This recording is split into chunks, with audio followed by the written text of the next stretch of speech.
A day in my life as an engineering student.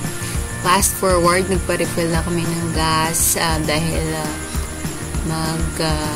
dudulong pa ako sa aking kapatid sa Hamindan because doon siya nag-work. Tsaka nagpa-video ako sa kanya dahil sabi ko magba-vlog kami.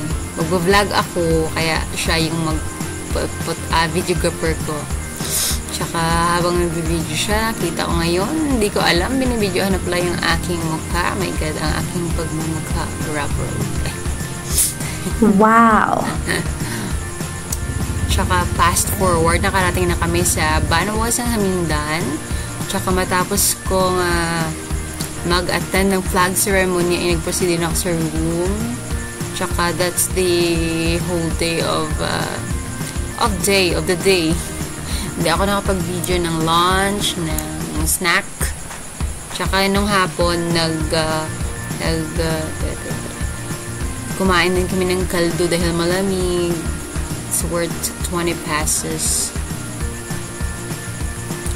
Tsaka ng hapon is nagkantahan din kami habang nag-aantay sa teacher.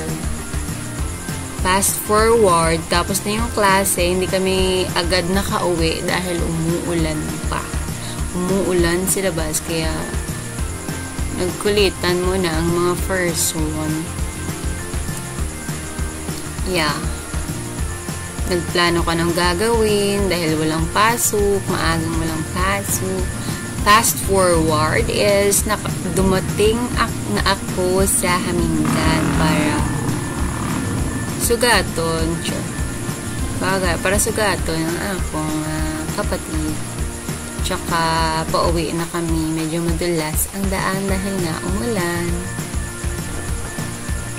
Very supportive dahil siya yung videographer. Tsaka basang-basa yung aking jacket.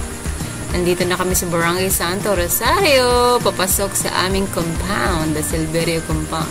Tsaka medyo maputik at dandahan ang pagdadrive. Yes. Diba? Strong driver. Wow.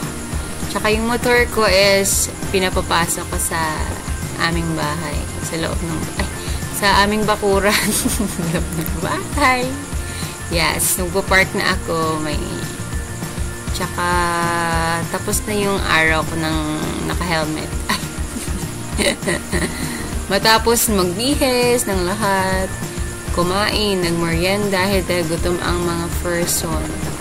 Kumain ng merienda na galing sa bahay ng aming tiya sa Agnaya. Yes. Yan ang nangyari sa araw ng Monday. Monday ngayon. Monday. Yan lang naman yung normal na nangyayari sa aking buhay. Drive. Tsaka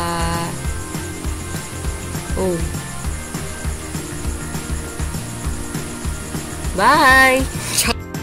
Thanks for watching!